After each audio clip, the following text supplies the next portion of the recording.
생을 다해 갚아도 다하지 못하는 고마운 부모님의 은혜. 부처님 전에 소중한 가족 영가의 극락왕생을 발언합니다.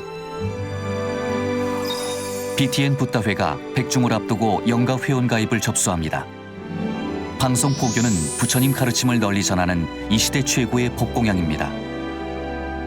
백중을 앞두고 불자라면 누구나 지금 바로 붓다회에 동참하세요.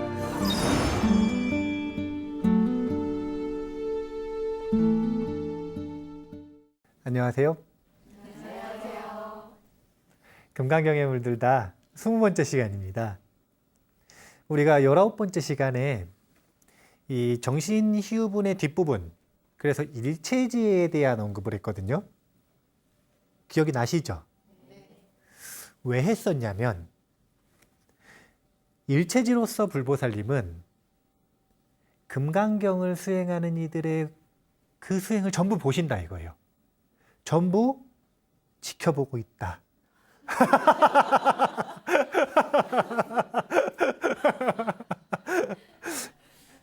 그러니까 어떻게 하라고 그러시는 거냐면 안심하고 수행하라 이거예요. 분명히 부처님이 보고 계시니까 열심히 정진해라. 지켜보고 있다. 그런데 이제 그렇게 해가지고 지켜보고 있다.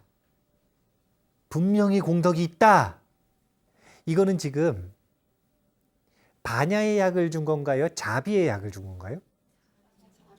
자비의 약을 준 거죠. 그럼 또 무슨 병이 걸린다 그랬죠? 유병이 걸리겠죠. 그럼 유병에 대해서는 또 무슨 약을 줘야 돼요? 반야의 약을 줘야 되죠. 그래서 이런 언급이 나오는 건데, 언급을 보기 전에 오늘 제목부터 보겠습니다.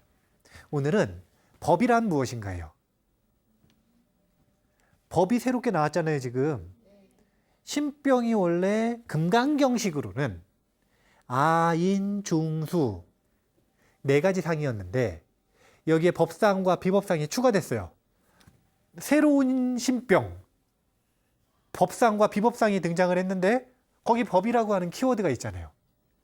이 법이 뭔 줄 알아야 법상이 뭐고 비법상이 뭔 줄 알고 그래서 신병을 고칠 수가 있는 겁니다. 일단 예고편으로 이야기를 해드리자면 이 법이 과연 진리일까? 아니면 존재일까? 이것을 오늘 한번 공부를 해보겠습니다.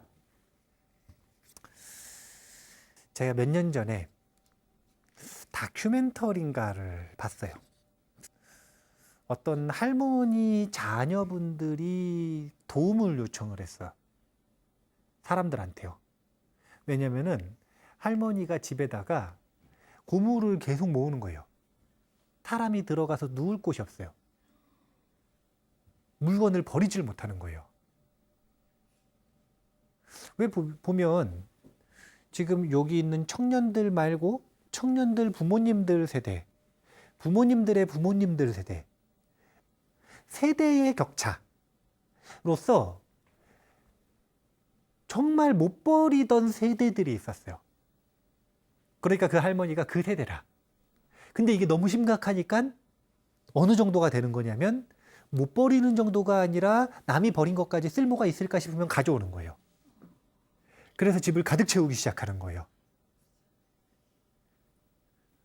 근데 얼마나 심각하냐면 자녀들이 가서 누울 공간 하나 없이 그 큰 집을 전부 다 고물로 채워 넣는 거예요. 버린다 그러면 난리가 나는 거예요. 왜 난리가 날까요? 소중하니까. 소중하니까. 이 비유를 왜 하냐면요. 금강경 속에는 뗏목의 비유가 곧바로 나옵니다. 이게 뭐냐면 공덕이 있다. 그러니까 열심히 정진해라. 그러니까 무슨 병이 걸렸다고요? 유병. 심지어는 그 공덕을 만드는 법도 얘기하셨어요. 정신희유분에서. 만약에 정신, 청정한 믿음이 일어나지 않는다면 지계수복하라. 지계수복도 못하겠으면 스승 모시고 헌신하라.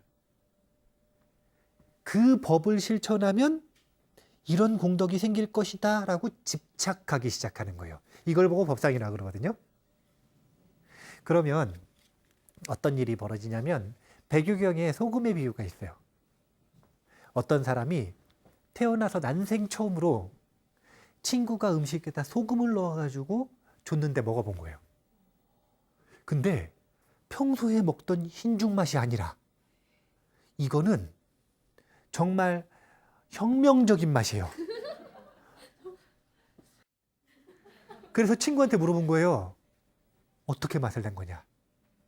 친구가 하얀 거 이걸 보여주더니 이걸 넣었대요. 그게 뭐냐? 소금이래. 그래가지고 그 다음부터 이 친구는 소금을 넣으면 맛있어지는구나 공식이 생긴 거예요. 그래서 소금을 사가지고 모든 음식에다 소금을. 맛이 있을까요, 없을까요? 이런 걸 보고 법상이라 그래요. 소금을 넣으면 맛있다. 진실인 순간이 있어요, 없어요? 근데 그 외의 순간에는 진실이 아닐 수도 있겠죠. 그러니까 고정된 그 무엇인가가, 즉 지계수복하면 청정한 믿음이 생기고 공덕이 생긴다. 이것이 누구에게나 진리가 될까요? 아니 이미 청정한 믿음이 났는데 왜 지계수복을 하라고 난리냐, 이럴 수도 있어요, 없어요? 있죠. 다음 단계로 넘어가야 되는데 법상이라고 하는 건 다른 게 아니라 부처님이 말씀하셨다 그래서, 전통이 있다 그래서, 한 번쯤 효과가 있었다 그래서, 평균적으로 친구들도 다 그렇다 그래서, TV에서 그렇다 그러니까, 유명한 사람이 말했다고 온갖 근거를 대해서 이것은 진실이다 이렇게 생각하는 거. 그래서 아무데나 적용하려고 그러는 거.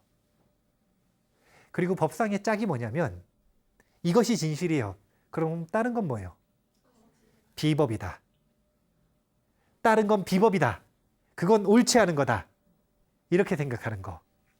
이 두 가지 짝이 바로 법상입니다. 그래서 정신유문 끝에 가면 유병이 생길 것을 우려해서 뗏목의 비유가 등장합니다. 뗏목의 비유 제가 읽어볼게요. 그러므로 법에 집착해서도 안 되고 법 아닌 것에 집착해서도 안 된다. 그러기에 열애는 늘 설했다. 너희 비구들이여, 나의 설법은 뗏목과 같은 줄 알아라. 법도 버려야 하거늘 하물며 법 아닌 것이랴. 제가 벌써 법이 무엇인지에 대해서 말해버렸어요. 하지만 못 알아챈 분들을 위해서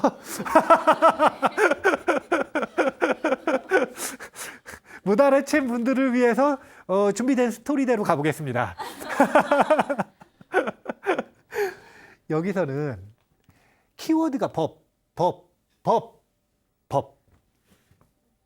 이 법이 도대체 뭐냐에 따라 해석이 완전히 다른 방향성으로 나아가는 거예요. 법상과 비법상을 이것을 존재의 법으로 볼 것이냐 아니면 진리의 법으로 볼 것이냐에 따라 완전히 다른 경전이 되는 거예요.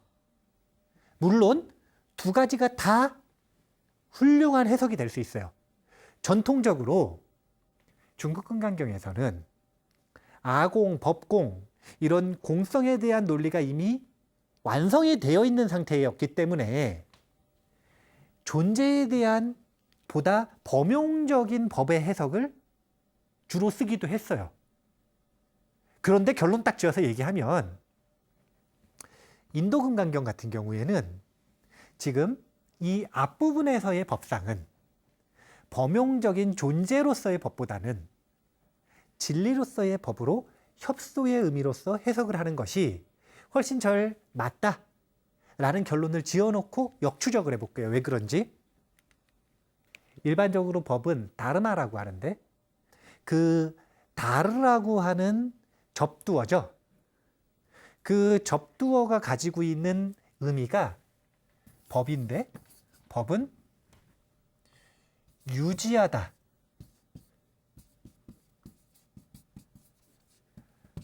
라는 뜻에서 파생되어 나온 단어라고 합니다. 유지하다. 그러니까 종교적으로 정신문화에서는 이 우주를 유지하는 게 뭐라고 생각을 하는 거냐면 진리라고 생각하는 거예요. 그럼 사회에서는 이 사회를 유지하는 게 뭐예요? 법이잖아요. 사회를 유지하기 위한 구성원끼리의 약속 아니에요. 규칙. 그러니까 유지하는 성격을 가지고 있는 걸 법이라고 하는 거예요. 그래서 이것이 종교적으로 볼 때는 진리가 되는 거고 사회적으로 볼 때는 규칙이 되는 거예요. 그런데 우리는 지금 종교적인 이야기를 하죠. 지금 유지하다 같은 뉘앙스인 거 아실 수 있겠죠? 그런데 종교적으로는 특히 불교적으로는 이것이 후대에 발전을 해서 어떻게 됐냐면 자, 이 법계는 진리가 유지한다 이거예요. 이 세상은 진리로서 유지된다 이거예요. 근데 이 관점이 발전해서 어떻게 됐냐면 이 우주는 중생, 존재가 창조했다 이거예요. 이 우주의 창조주는 누군가? 모든 존재, 만물, 중생이다. 여기까지 발전을 한 거예요. 철학이. 이게 어떻게 이렇게 발전을 했을까요? 지난 시간에 배웠죠? 양자의 특성. 우리가 하는 생각 하나하나, 존재가 하는 생각 하나하나, 존재가 내뿜는 진동 하나하나는 만물, 나 외의 모든 것에게 전부 다 한순간에 영향을 미칩니다. 일중일체, 다중일이라 그랬죠. 그 모든 만물이 내뿜는 진동, 그 모든 만물이 내뿜는 행동, 업에 의해서 지금 그 찰나의 우주가 창조되는 거예요. 지금 그 찰나의 우주가 유지가 되는 겁니다. 그러니까 지금 유지하고 있는 게 누군 거예요? 주체가. 중생으로 초점이 변해버린 거예요. 그래서 이게 중생 존재로서의 법인 거예요. 존재로서의 법. 법이라고 하는 저 뜻을 품을 수 있었던 이유는 진리를 품고 있는 존재이기 때문에 그러는 거예요. 연결성이 있는 거예요. 막 나오는 게 아닙니다. 그래서 법이라고 하는 단어는 유지하다, 진리, 존재 이런 식으로 의미가 확장되어 가면서 이 변해갔다 이렇게 보시면 되는 거예요. 그래서 금강경 속에서 저 법상 비법상이 진리를 의미하는가 존재를 의미하는가 즉 좁게 해석할 것인가 넓게 해석할 것인가 이것은 중요한 이슈라는 거예요. 자, 계속 보면 사상이 육상이 됐다 그랬죠. 사상이라고 하는 게 마음의 병입니다. 사상은 아상, 임상, 중생상, 수자상 이걸 한마디로 줄이면 아상.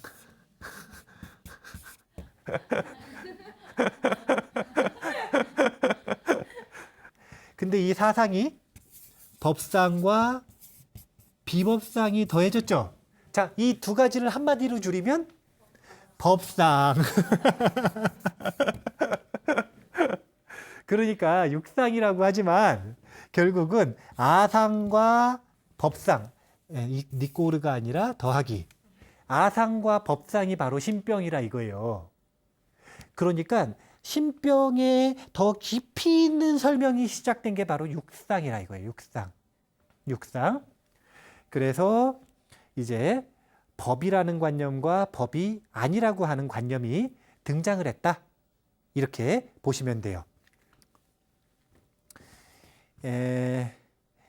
제가 초반에 결론을 딱 져버렸죠. 어떻게 졌냐면은 금강경 속에서는 진리로서의 의미가 더 강하다고 했나요? 존재로서의 의미가 더 강하다고 그랬나요? 법이 진리로서의 의미가 더 강하다고 했죠. 존재로서의 법, 존재로서의 비법과 진리로서의 법, 진리로서의 비법 둘 다 아주 훌륭한 해석인데 치우치게 이쪽만 가지고 해석을 한다면 그것은 문제가 된다는 거예요. 지금 문맥상 놓고 볼 때 진리로서의 법을 이야기하는 것이 보다 세밀한 해석이 될 수가 있을 것이다. 하지만 보편적으로 진리에 대한 법 말고 존재에 대한 법으로서도 해석을 해도 충분히 가능한 일이다. 하지만 이 연구를 주체적으로 해야 되는 학자들은 그냥 그렇게 받아들이면 돼요, 안 돼요? 따져봐야 되죠. 그래서 구분해야 되죠. 정의를 새롭게 해야 되죠. 그래서 이 법이라고 하는 단어가 담마라, 담마, 빨리어로 담마. 그런데 저 담마를 표기하는 표기법 자체가 틀려요. 논문 용어에서. 영어권에서는 대문자로 D를 써서 담마로 표시할 때도 있고 소문자 D를 써서 담마로 표시할 때도 있어요. 대문자 D를 쓰는 게 진리를 표현하는 걸까요? 소문자 D를 쓰는 게 진리를 표현하는 걸까요? 대문자 D를 쓸 때 진리를 표현하는 법을 대문자 D를 쓰고요. 존재를 표시하는 법은 소문자 D를 쓴다 그래요. 이렇게 구분을 딱 정확하게 해요. 이건 무슨 뜻이냐면 이 구분에 따라서 문맥이 완벽하게 다르게 해석이 될 수 있다는 거죠. 그래서 우리도 저걸 구분할 수 있어야 된다는 거예요. 자, 금강경 속에서 법상이다, 비법상이다. 뗏목처럼 버려야 되는 법. 이것은 대문자 D예요, 소문자 D예요? 대문자 D. 대문자 D. 구분이 되시죠? 좋습니다. 왜 법상이 무서운가? 이거 한번 생각을 해보면 세상에서 제일 무서운 집착이 뭐냐면 종교와 이데올로기예요. 이런 걸 보고 법상이라고 그러는 거예요. 정치관, 사회체계, 종교관, 진리가 무엇인가? 정의란 무엇인가? 이런 거. 이게 왜 무섭냐면요. 세상의 모든 큰 전쟁은 이것 때문에 일어났어요.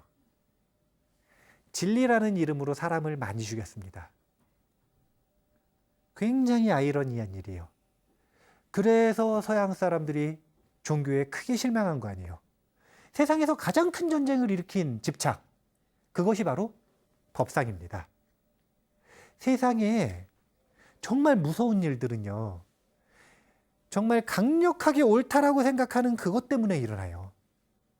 이 법상은 정말 위험해요. 정말 위험해요. 왜 위험한지 한번 과정을 보면 이렇게 발전을 해요. 법집이 무서운 이유. 첫 번째는 덮어놓고 한번 옳다고 생각하면 무조건 옳다라고 스스로를 세뇌하기 시작합니다. 이게 법상의 특징이에요. 이게 법상의 특징이에요. 물론 아상도 비슷해요. 아상도 비슷해요. 그런데 법집은 이게 더 무서운 거예요. 그 세뇌가. 왜 더 무섭냐면 아집, 아상은 세뇌시켜주는 대상이 스스로 또는 기껏해야 가족, 친구 정도겠죠. 그런데 이 법집은요, 이데올로기, 종교관, 진리관, 이거 딱 들어봐도 혼자 추구하는 거예요. 옆에서 같이 사람들이 있어요. 그 사람들이 끊임없이 얘기해줘요. 이게 옳은 거다. 이게 옳은 거다. 이게 옳은 거다. 거기다가 어떻게까지 얘기해 주냐면 저건 틀린 거다. 저건 틀린 거다. 저건 틀린 거다. 비법까지 아주 강력하게 얘기해 줘요. 이건 옳은 거고 저건 틀린 거고 이것만 맞고 나머지는 다 틀리고. 그러면 무조건 옳다는 완벽한 세뇌가 되기 시작하거든요. 여기서 끝나지 않아요. 세뇌가 되잖아요. 그러면 우리가 화가 나는 과정을 보면 우리 민족은 정말 영특한 것 같아요. 언어 속에 보면 진리가 들어가 있어요. 화가 나는 과정을 정말 굉장히 시각적으로 리얼하게 표현을 했어요. 처음에 뭐라 그러냐면 건든다 이렇게 표현을 해요. 건든다. 뭘 건드는 거냐면 내가 옳다라는 사항을 건드는 거예요. 내가 보기엔 이게 진리인데 이게 진리가 아니라고 자꾸 나를 건드려요. 이게 바로 건드는 거예요. 내 몸을 건든다고 화를 내는 게 아니라 내 몸을 건드려서 화내는 건 초등학교 때 짝꿍이 나 자꾸 찌르고 이래가지고 화내는 거 그 유치한 수준이고, 그걸 넘어서서는 몸을 건드려서 화가 나는 게 아니라 마음을 건드는 건데, 마음이 왜 건드려지느냐? 상을 세웠기 때문에. 세뇌되어 있어서 옳다고 생각하는 상이 있는데 그걸 자꾸 건드는 거예요. 그러면은 뭐라고 표현을 이제 하기 시작하면 넌 왜 나를 자꾸 건드냐? 자, 이거보다 좀 상태가 더 심각해져요. 상대방이 더 건드는 거예요. 그럼 이제 언어가 조금 더 강해져요. 뭐라 그러냐면 왜 나를 긁냐? 넌 왜 자꾸 나를 긁냐? 그렇게 표현을 해요, 안 해요? 하죠? 그러다가 뭐라고 하기 시작하냐면 뚜껑 열린다. 뚜껑 열린다. 부글부글 끓어오르다가 이제 뚜껑 열려가지고 폭발해 버리는 거예요. 그런데 그 분노가 쭉 이어질 때 나를 건든다, 짜증과 반감이 나죠. 나를 긁는다, 이 정도까지 아직 분노라고 안 해요. 역시 짜증과 반감이 일어납니다. 그러다가 폭발해 버렸어요. 뚜껑 열려 버렸어요. 그러면 이제 분노 표출된 거죠. 근데 이 모든 것들이 뭐 때문이냐면 집착의 대상인 아상과 법상 때문에 일어나는 것이라는 거예요. 그래서 무조건 옳다는 세뇌, 이것이 뭘 만들어내는 거냐면 분노를 만들어내는데, 여기서 아상보다 법상이 더 무서운 이유가 있는 거예요. 아집보다 법집이 더 무서운 이유가 있어요. 아집의 특징은 조금만 올바른 정보를 주면 그것이 잘못됐다라는 걸 알아요. 그래서 이 분노가 정당하지 않다라는 걸 알아요. 그런데 법집은 그게 안 돼, 그게. 왜냐면 진리고 신이고 종교관이고 올바른 정치관이고, 거기다가 이 세뇌에서 왜 못 벗어나느냐? 주변에 친구들이 있어요. 개인적인 건 나만 납득하면 되는데 이건 지금 다 같이 믿는 거거든요. 그래서 내가 벗어나려고 해도 나를 끌어내려요.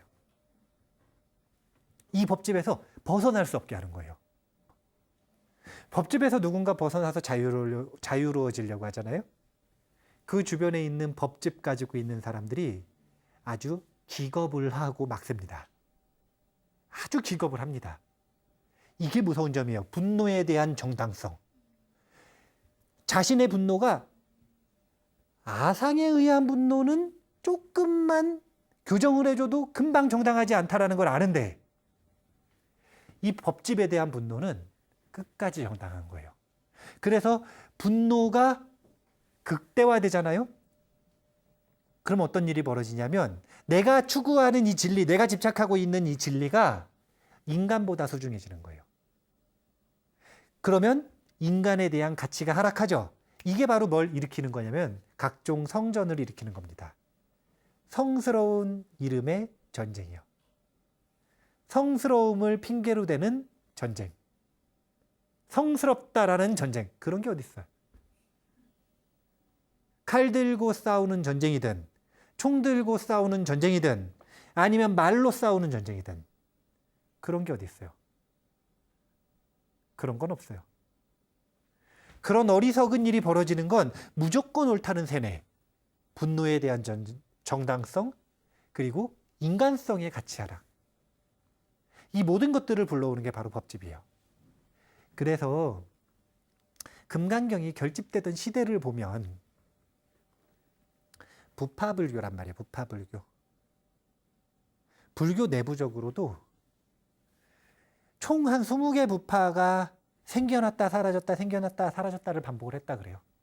당시에는 설일체유부하고 몇 개의 부파가 유력하게 남아있었는지 정확히는 모르겠으나 여러 부파들이 생겼다 사라졌다 하면서 왜 생겼다 왜 사라지느냐? 법집을 가지고 논쟁을 통해서 사라지는 것들인 거예요. 물론 불교에서는 학파끼리 총 들고 싸우지는 않았어요. 하지만 같은 수행자끼리 내가 이렇게 아라한을 본다. 이것이 진리일 것이다. 이것이 연기일 것이다.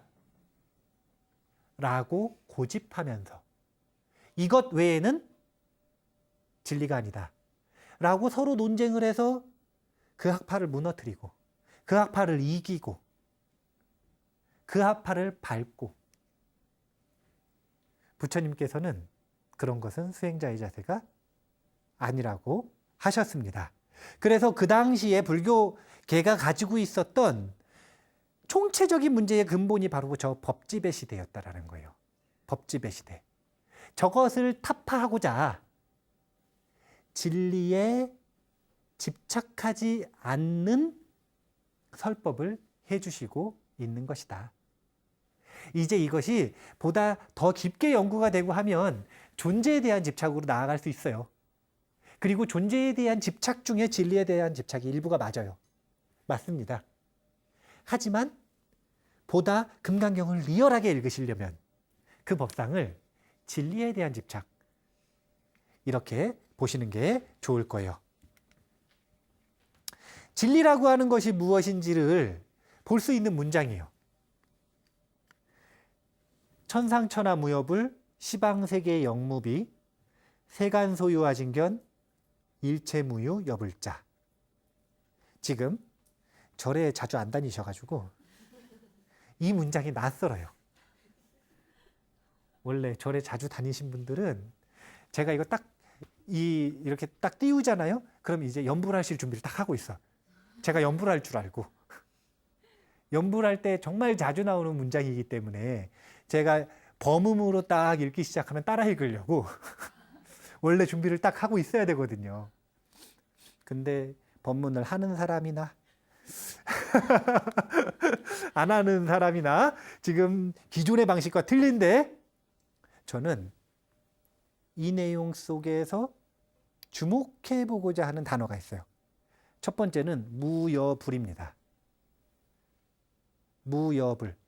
부처님과 같은 이들이 없다 이거예요. 그 다음에 영무비. 또한 비교할 수 있는 존재도 없다는 거예요. 세상에 부처님과 같은 분이 없고 세상에 부처님과 비교할 수 있는 존재도 없다 이거예요. 무유 여불자. 역시 부처님과 같은 이들이 없다는 겁니다. 왜 부처님은 특별한 걸까요? 여기 보면 부처님의 특별함이 나온단 말이에요. 천상천하에 부처님과 같은 분이 없어요. 시방세계를 다 둘러봐도 부처님과 비교조차 할 수 있는 사람이 없어요. 왜 부처님이 특별한 걸까요? 지난 시간에 부처님의 특징 두 가지를 뭐라 그랬죠? 일체지와 여실지. 일체지와 여실지. 일체지와 여실지. 그러면 일체지는 지난 시간에 했죠? 간단하지만. 그럼 여실지겠네요. 이번 시간에는. 이번 시간에는 여실지겠네요. 이 여실지라고 하는 게 도대체 뭐냐 이거예요. 있는 그대로. 있는 그대로를 보는 지혜래요. 그러면 있는 그대로를 보는 지혜가 없는 사람은 어떻게 본다는 거예요? 삐뚤게 본답니다. 좋아요. 있는 그대로 못 보고 삐뚤게 보는 거예요. 그러니까 부처님 외에는 전부 다 삐뚤게 보는 거예요. 삐뚤게 보는 게 바로 뭐냐면 신병인 거예요. 신병을 통해서 삐뚤게 보니까 있는 그대로를 못 보는 거고 삐뚤게 보니까 일체지를 얻질 못하는 거예요. 그렇다면 삐뚤게 보는 것이 무엇인가? 이걸 한번 생각을 해봐야 되는 거예요. 삐뚤게 본다. 왜 우리는 있는 그대로 보다가 삐뚤게 보게 되었을까요? 이게 바로 신병의 시작인데 그 신병의 시작으로 가면 다른 게 아니라 이 교회에서는 선악과를 먹었다 그래요. 불교에서는 근본 무명의 바람이 불었다 그럽니다. 불교에서는 근본 무명의 바람이 불었다 그래요. 선악과를 먹었다 그래요. 근본 무명의 바람이 불어가지고 주관과 객관이 나눠지게 되거든요. 너와 나가 나눠지게 돼요. 이때가 지금 선악과를 먹은 때와 같은 거예요. 그러니까 선악과 비포 근본 무명인데 근본 무명 애프터 선악과인 건데, 그러니까 지금 요 선악과 먹어가지고 삐뚤게 본다 이거 아니에요.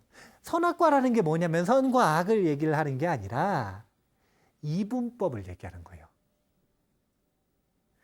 원래는 하나로 구분 없이 분별 없이 있는 그대로 보던 걸 이분법의 약을 먹어서 무한한 차별을 만들어낸 거예요. 이게 지금 중생의 신병이거든요. 그런데 여기서 흥미로운 점이 있어요. 잘 따라오셔야 돼요. 왜 있는 그대로 못 보고 삐뚤게 보게 됐느냐? 삐뚤게 보는 의식을 이분법 이러는 겁니다. 쉽죠? 예. 그러면 이분법의 의식에서, 온갖 차별의 의식에서 선악과를 뱉어버렸어. 구원을 받아서 뱉든, 정토 가서 뱉든, 아니면 자력으로 해탈해가지고 뱉어버리든, 수행해가지고 뱉어버리든, 아무튼 이분법 선악과를 뱉어버렸어요. 씨앗을 뱉었어요.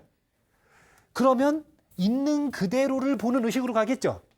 이 의식을 뭐라 그러냐면 불의의 의식이라 그래요. 둘이 아니다 이거예요. 둘이 아니다 이거예요. 둘이 아님으로써 보는 것, 이것이 지금 여실지의 근본입니다. 자, 여기서 중요한 얘기가 나옵니다. 무여불인 이유. 부처님과 같은 이가 없는 이유. 영무비인 이유. 비교할 수조차 있는 이가 없는 이유. 그건 뭐 때문이냐면 부처님이 얻은 깨달음이라고 하는 게 있겠죠. 자, 무득 무설분이잖아요. 그러면 득, 뭘 얻었어요 부처님이? 진리를 통해서 뭘 얻었냐면 깨침을 얻었죠. 맞아요? 깨침을 통해서 아까 두 가지 지혜가 나왔겠죠. 그래서 이 깨침을 통해서 뭘 하시냐면 설법을 하죠. 맞나요? 그럼 이 설법을 듣고 들은 사람들이 진리를 찾겠죠. 그러면 진리를 얻어가지고 깨침을 얻겠죠. 이것이 지금 법을 증득하는 순환 구조인 건데, 그런데 여기서 요 깨침을 위해서 얻은 진리라고 하는 게 바로 법이죠. 법이란 말이에요. 지금 우리가 지금 여기 법에 대해서 이야기하는 그 법, 진리로서의 법. 그럼 이 법이 도대체 뭐냐 이거예요. 뭐길래 부처님과 같은 사람이 없고 비교할 수조차 없느냐. 그건 다른 게 아니라 저기서 보면 시방세계 영무비, 천상천하 무협을 했죠. 천상천하, 시방세계. 이 세계는 지금 이분법의 세계일까요? 열반의 세계일까요? 이분법의 세계를 지금 얘기하고 있어요. 저희 이름을 봐보세요.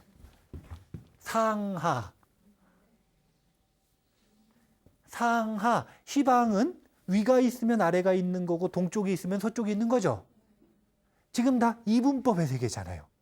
저 이분법의 세계 속에 사는 사람들, 이분법의 세계 속에 사는 사람들 중에서는 부처님과 같은 이가 없다 이거예요. 이분법의 세계에 사는 사람들 다 살펴봐도 부처님과 비교할 수 있는 존재조차 없다는 거예요. 왜 그럴까요? 부처님은 이분법 중에 1등이 아니라 이분법 중에 1등이 아니라 많은 사람들이 자꾸 착각을 하는데 시방세계 영무비, 무협을 그러니까 이 세상에서 1등인 줄 알아. 이분법 중에 1등인 게 아니라 이분법의 틀을 벗어난 존재를 부처님이라고 하기 때문에 그래요. 그러니까 신병이 있는 의식은 이분법의 의식이에요. 신병에서 벗어난 의식은 불의의 의식이에요. 선악과를 뱉어버리면, 근본무명을 뱉어버리면 그러면 불의의 의식으로 나아간다는 거예요. 그러면 이 불의의 의식으로 나아가는 방법론이 있겠죠. 그 방법론이 윤희법부님이 부처님 될 때, 희은법부님이 부처님 될 때 똑같은 약으로 부처님이 될까요? 다른 약으로 부처님이 될까요? 다른 약일 수도 있다는 거예요. 그러니까 잘 봐보세요. 원래 진짜로 법이라고 하는 것이 말하고자 하는 건 뭐냐면 이분법의 그릇을 불의의 그릇으로 바꾸는 것, 이것이 바로 법이에요. 이게 바로 진리예요. 근데 바꾸는 방법은 전부 다 틀릴 수가 있죠. 그래서 법상이 없는 겁니다. 고정된 법이 없는 거예요. 두 번째는 이 불의의 의식으로 이미 의식이 바뀌었어요. 그 의식을 남들에게 전하고 싶어요. 그러면 이분법으로 말해줘야 돼요? 불의로 말해줘야 돼요? 이분법으로 말을 안 하면 몰라, 사람들이. 그래서 말을 해주려면 말은 이분법 아니에요. 지금 말은 이분법의 세계 아니에요. 그러니까 이분법의 말을 빌려가지고 얘기를 해줘야 되죠. 그래서 설법을 하기는 하는데 이거는 지금 뭐냐면 이 불의의 의식으로 가는, 그러니까 그릇을 바꾸는 그 안에 있는 내용물, 컨텐츠를 얘기하는 거예요. 그러니까 법이라고 하는 게 무엇인가를 놓고 볼 때 진정한 의미의 법은 이분법 내에서, 이게 말들의 세계입니다. 이 말들의 세계 중에서 최고 좋은 말을 얘기하는 게 아니에요. 그거는 설법이에요. 그건 설법이에요. 이 설법은 그 설법 자체가 불의의 의식을 의미하나요? 아니면은 그냥 이분법일 뿐이나요? 이분법일 뿐이잖아요.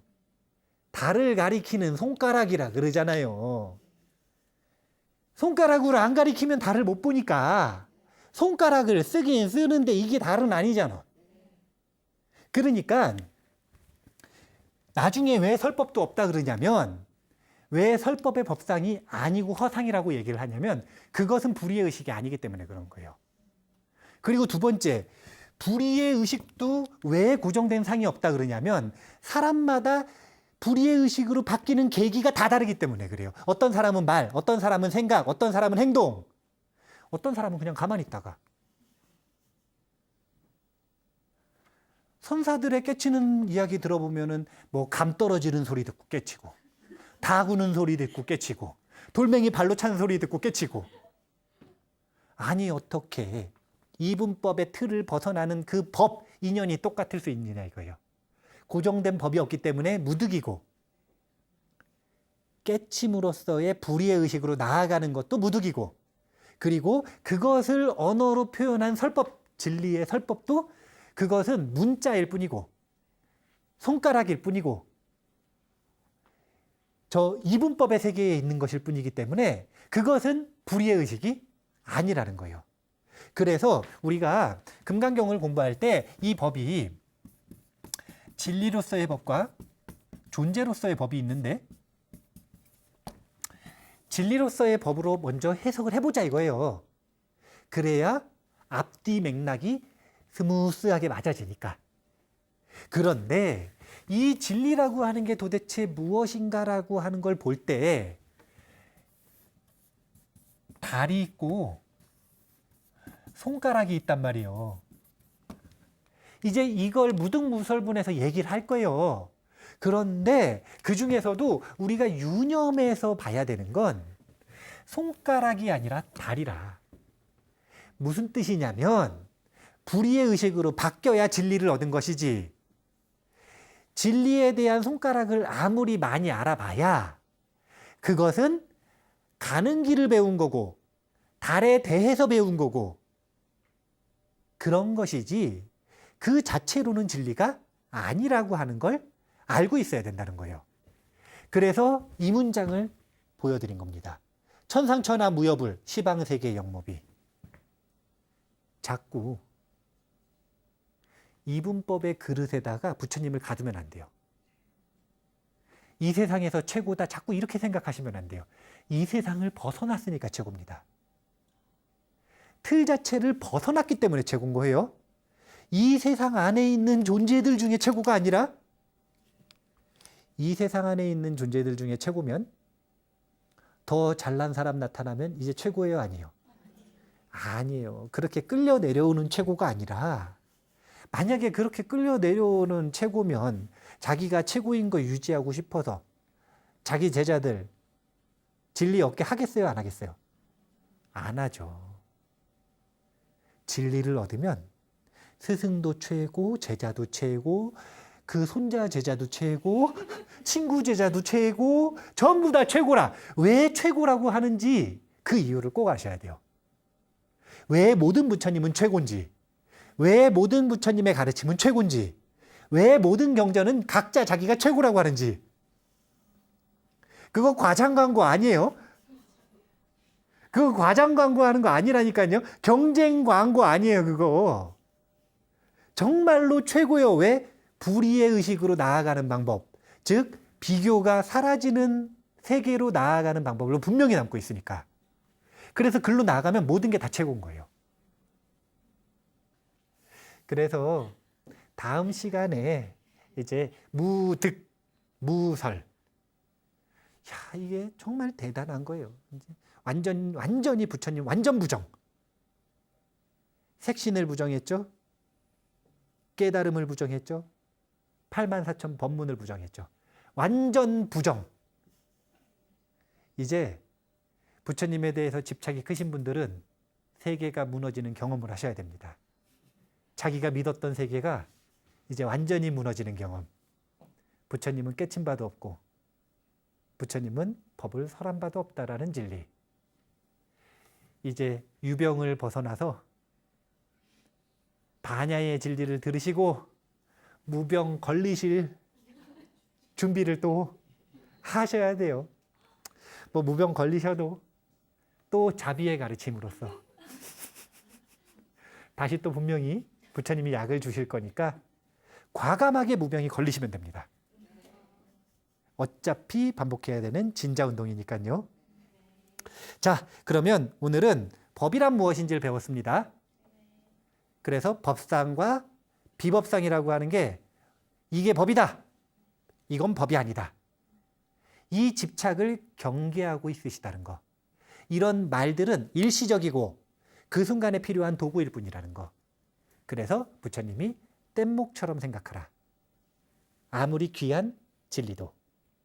그렇게 말씀하셨다는 걸 꼭 기억을 하시고 도반들끼리 만나서 싸우지 마시고 그럼 부처님 얼굴에 이 먹칠하는 거니까 싸우지 마시고 항상 가변적인 진리 속에서 적절한 언어와 적절한 행위를 찾아가는 수행을 이어나가셨으면 좋겠습니다. 오늘 이만 마치겠습니다.